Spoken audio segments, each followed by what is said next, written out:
Hey everyone, good morning. Welcome back to my channel as Friends Struggle. सफलता का मुख्य आधार सकारात्मक सोच, निरंतर प्रयास, इसलिए हमेशा सकारात्मक रहिए। सफलता का मुख्य आधार पॉजिटिव थिंकिंग है, जो निरंतर प्रयास ही, इसीलिए हमेशा सकारात्मक रहना चाहिए। फ्रेंड्स, हमें हमेशा पॉजिटिव रहना चाहिए और नेगेटिविटी हमेशा हमें दूर कर देना चाहिए। और फ्रेंड्स, मॉर्निंग रूटीन के हिसाब से मैंने अपने वर्क को कंप्लीट किया एंड और फिर आप लोगों को तो न्यूज़ पता ही चल गई होगी R O and A R O re exam की। Hello everyone, good morning, welcome back to my channel edge friends struggle. Friends, R O A R O की परीक्षा में बहुत बड़ा बदलाव हुआ है और यूपीपीएससी ने समीक्षा अधिकारी आर ओ सहायक समीक्षा अधिकारी एआरओ की प्रारंभिक परीक्षा में बड़ा बदलाव किया है।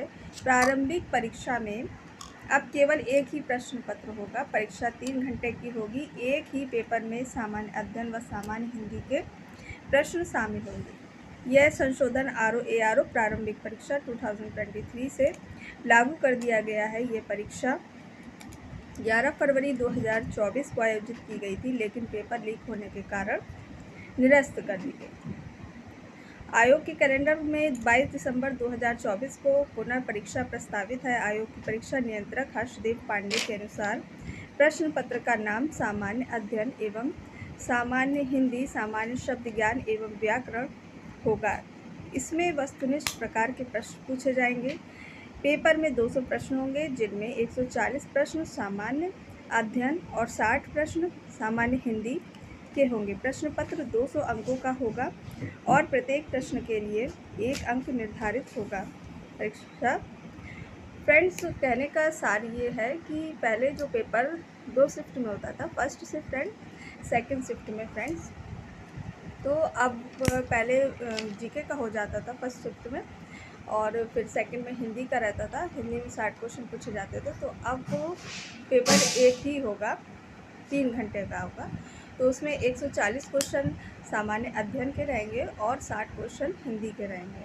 और फ्रेंड्स, जहाँ तक ये बहुत अच्छा हुआ कि दोनों पेपर एक साथ होंगे और एक ही टाइम हो जाएंगे, तो हमें ज़्यादा वेट करना पड़ता था। फर्स्ट शिफ्ट का पेपर देने के बाद फिर सेकंड शिफ्ट में होने के लिए काफ़ी बीच में गैप हो जाता था और फिर उसको वेट करना पड़ता था केवल 60 क्वेश्चन के लिए।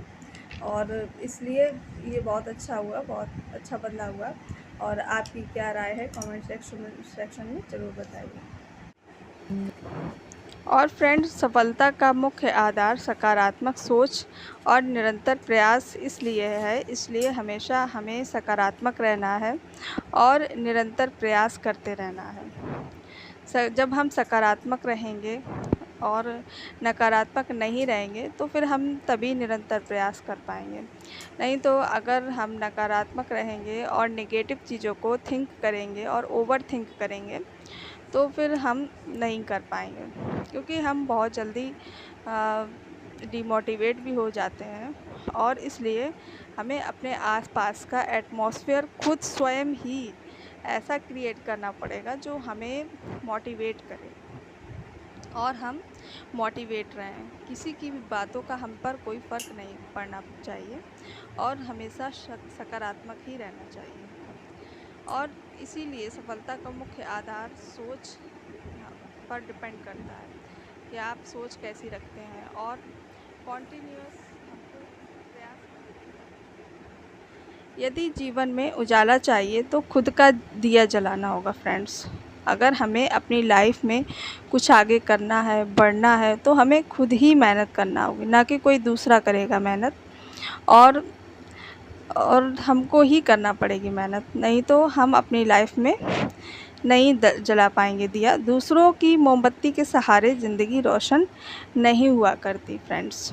हमें दूसरों पे डिपेंड रहने के लिए हम दूसरों के ऊपर डिपेंड रहेंगे और उसके सहारे हम अपनी लाइफ में रोशनी करेंगे, तो ऐसे हम नहीं कर पाएंगे। और इसलिए हमें खुद से डिपेंडेंट होना पड़ेगा। और फ्रेंड्स, में अपनी लाइफ में चेंजमेंट लाने के लिए निरंतर प्रयास करना है, और तभी कोई भी एग्ज़ाम जो है वो क्रैक होगा। और दुनिया का क्या है, दुनिया हँसती है तो हँसने दो, तुम आगे बढ़ो। लोग रोकते हैं, तुम मत रुको, आगे बढ़ते रहो, क्योंकि जीत उसी की होती है जो बिना रुके चलता चला जा रहा है। और फ्रेंड्स, दुनिया का क्या है, वो तो हँसती ही है और ताने भी मारती है, तो उनको हँसने दो और ताने मारने दो, और इन सब बातों को इग्नोर करो।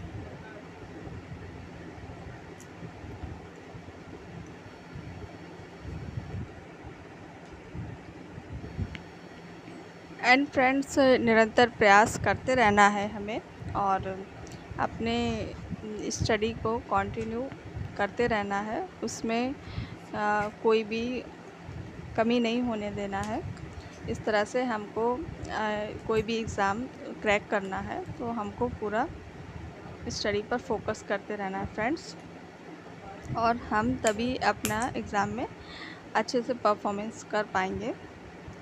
एंड फ्रेंड्स, जो भी लेटेस्ट अपडेट आएगी तो मैं आप तक ज़रूर शेयर करूँगी, और अपनी स्टडी को भी शेयर करूँगी, और ताकि आप लोगों को मोटिवेशन मिले।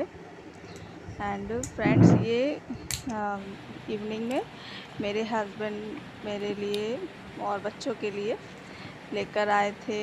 यहाँ के बहुत ही ज़्यादा फेमस हैं ये दही बड़े, बहुत ही ज़्यादा टेस्टी थे एंड बहुत ही ज़्यादा अच्छे थे।